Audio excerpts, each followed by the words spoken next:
यार मेरे साथ हैं राजस्थान के उप मुख्यमंत्री डॉक्टर प्रेमचंद बैरवा जी। बैरवा साहब, न्यूज़ इंडिया पे आपका स्वागत है। बात करें राजस्थान की, डिप्टी सीएम के रूप में भी 100 दिन से ज़्यादा हो गए। क्या राजस्थान की जनता नई सरकार के साथ कैसा फील कर रही है आपके हिसाब से? देखिए, जब भारतीय जनता पार्टी की सरकार केंद्र में आई और माननीय यशस्वी प्रधानमंत्री नरेंद्र जी मोदी बने, उनके 10 साल का जो कार्यकाल रहा है उससे जनता को ये विश्वास हो चुका है कि भारतीय जनता पार्टी और माननीय नरेंद्र मोदी जी जो कहते हैं वो करते हैं। उनकी गारंटी की गारंटी है। निश्चित रूप से हमारे देश का मान और सम्मान बढ़ाया। ऐसे ऐसे कार्य उन्होंने किए हैं जो हमारी पीढ़ियाँ इंतजार कर रही थी।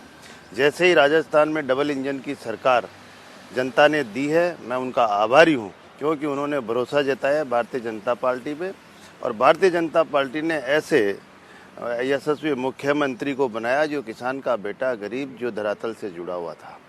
उसके बाद आपने देखा होगा कि इन 3 महीने के अंदर ही आपको कितने काम बताऊं जो पिछली सरकारें कभी इतना नहीं कर पाई थी जितनी इस सरकार ने राजस्थान में अभी 3 महीने में परिवर्तन किया है। परिवर्तन मीन्स राजस्थान के उत्थान के लिए।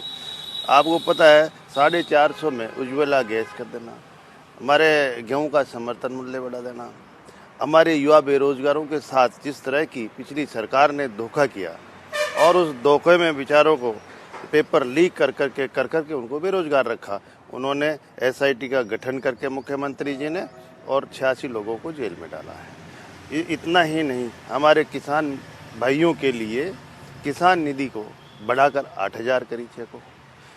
और पेट्रोल और डीजल में जितना परिवर्तन इस राजस्थान में था उसको भी उन्होंने समांतर करने के लिए 3.5 रुपये से लेके 7.5 रुपये तक का जो राहत दी है, इससे हमारे किसानों को, व्यापारियों को, सभी को इससे राहत मिली है। तो इतने कम समय में इतना परिवर्तन कर देना और जनता को ये महसूस है कि राजस्थान में अगर भारतीय जनता पार्टी की सरकार आई है तो निश्चित रूप से राजस्थान के विकास के लिए और विकसित राजस्थान बनाने के लक्ष्य को पूरा करेगी। विकसित राजस्थान का लक्ष्य आप पूरा करना चाह रहे हैं। 100 दिन में आपने जो काम किए उनमें से कुछ महत्वपूर्ण गिनाए, तो क्या आपको लगता है जो लोकसभा चुनाव है उसमें भाजपा फिर अपना प्रदर्शन दोहरा पाएगी? क्योंकि कांग्रेस लगातार आरोप लगा रही है कि इस बार हम खाता जरूर खोलेंगे। देखिए, कांग्रेस तो आरोप लगाने का काम है, काम करने का काम नहीं है। इन्होंने जो भी वादे किए वो झूठे साबित होते हैं। भारतीय जनता पार्टी जो कहती है वो करती है। आपको पता है इनको राजस्थान की परवाह कहाँ थी? आज भी इनको परवाह है तो सोनिया गांधी जी को अपने बेटे को जिताने की परवाह है। हमारे यहाँ पे राजस्थान में गहलोत जी को अपने बेटे को जिताने की चिंता है। बाकी हमारे युवाओं की दशा और जो देख लेती तो आज उनकी ये दशा नहीं होती, क्योंकि युवाओं के साथ उनको बेटे समझ के अगर राजस्थान के युवाओं के साथ न चलाते, राजस्थान के किसानों के साथ ये नहीं करते, दलित अत्याचार में नंबर 1 राजस्थान को छोड़ के गए, ये हमारे महिला अत्याचार में सबसे नंबर 1 छोड़ के गए। तो कहने का मतलब अगर ये राजस्थान के बारे में देखते तो आज इनकी ये स्थिति नहीं होती कि इनको चुनाव लड़ने के लिए भी प्रत्याशी मना कर रहे हैं, प्रत्याशी नहीं है इनके चुनाव लड़ने के लिए, ज़बरदस्ती लड़ाया जा रहा है। तो आप इससे अंदाज़ा लगाइए कि राजस्थान में जो कांग्रेस की सरकार रही उसने क्या किया है।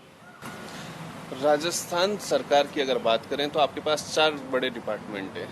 आप अपने डिपार्टमेंट, चाहे वो परिवहन हो, चाहे आयुर्वेद हो, चाहे हायर एजुकेशन या टेक्निकल, निश्चित रूप से हमने जो 100 दिन में जितना भी हमने प्लान किए थे हमारे डिपार्टमेंट पे वो पूरा किया। और निश्चित रूप से अब चुनाव बाद निश्चित रूप से जितना भी हमारे डिपार्टमेंट में जितना सुधार किया जा सकता है, जितना जनता को राहत दिया जा सकता है, जनता की सुविधा जिस तरह से दी जाए उनको करने की, जितना डिपार्टमेंटों में सुधार किया जाता है वो करूँगा। आपका टारगेट क्या है? मेरा टारगेट है कि राजस्थान के उत्थान के लिए, राजस्थान की जनता के लिए, हर वर्ग के लिए हम काम करें और हमारा भाव केवल सेवा भाव से होना चाहिए। एक संकल्प लेके काम करें जिससे कि हम राजस्थान की उत्थान के लिए काम करें, हर वर्ग के लिए काम करें। डिप्टी सीएम आप बने, दूदू से विधायक है, दूदू की जनता आपसे बहुत उम्मीदें रखती है, तो दूदू के लिए क्या प्लानिंग है? और लगातार देखिए, मेरे दूदू के लिए जब मैं 13 से 18 में जब विधायक रहा था, जब एक दूदू की जनता को वहाँ के जो प्रत्याशी थे, पहले अभी मेरे सामने चुनाव लड़े थे, उन्होंने जिस तरह से जनता को डरा धमका के और केसों में उलझा के, थानों में इतना उलझा के रखता था कि आदमी बाहर बात नहीं कर सकता था, उसको अंदर का अंदर रखा जाता था। तो राजस्थान में नंबर 1 वो थाने आए। अभी 5 साल में राजस्थान में केसों की दृष्टि से नंबर 1 थाने।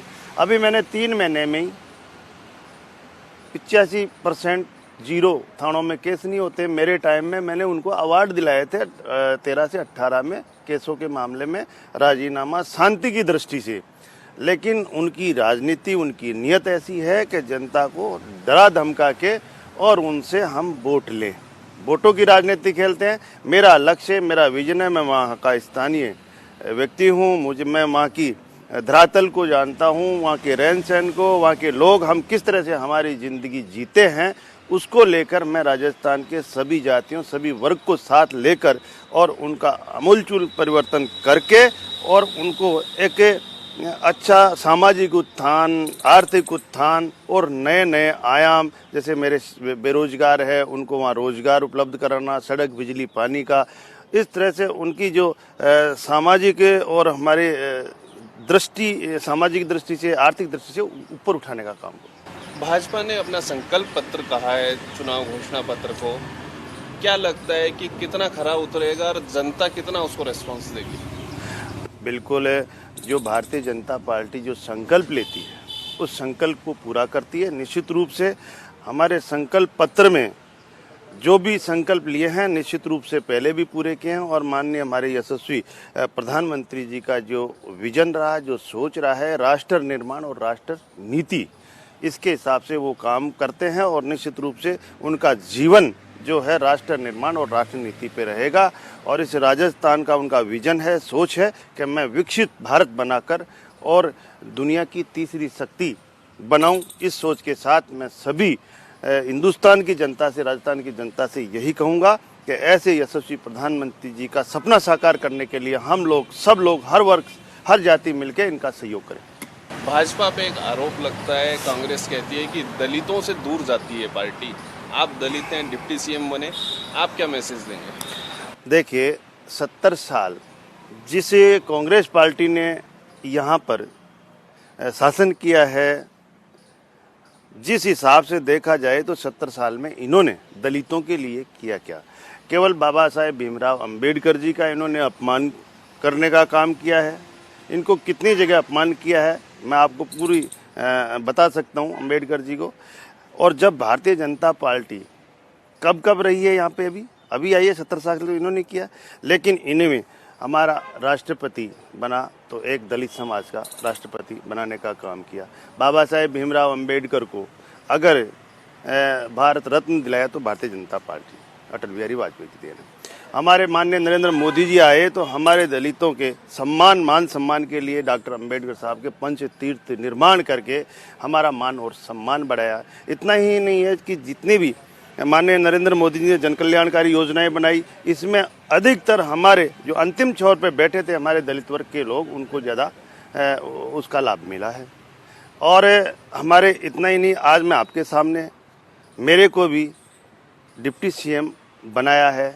मैं एक छोटा सा कार्य करता हूँ, भारतीय जनता पार्टी का कार्य करता हूँ, दलित समाज से हूँ, लेकिन वहाँ बैठे बैठे हर चीज़ भारतीय जनता पार्टी की रीति नीति और संस्कार ये है कि जो काम कर रहा है उसको काम के हिसाब से दायित्व कहीं न कहीं करवाया जाता है। हमारे में कोई छोटा बड़ा नहीं है, लेकिन यह है कि जिसको भी जो दायित्व दिया जाता है बखूबी निभाते हैं और जनता के हित में, राजस्थान के और देश के हित में काम करते हैं। ये थे राजस्थान के deputy CM doctor Premchand Bairwa, जिनका कहना था कि बिल्कुल भाजपा रीति नीति के साथ चलने वाली पार्टी है और कार्यकर्ताओं को आगे बढ़ाती है, जिसका असर आगामी राजस्थान के चुनाव प्रदर्शन पर भी देखने को मिलेगा। और बताया कि क्या राजस्थान सरकार ने अब तक काम किए और क्या उनका विजन है।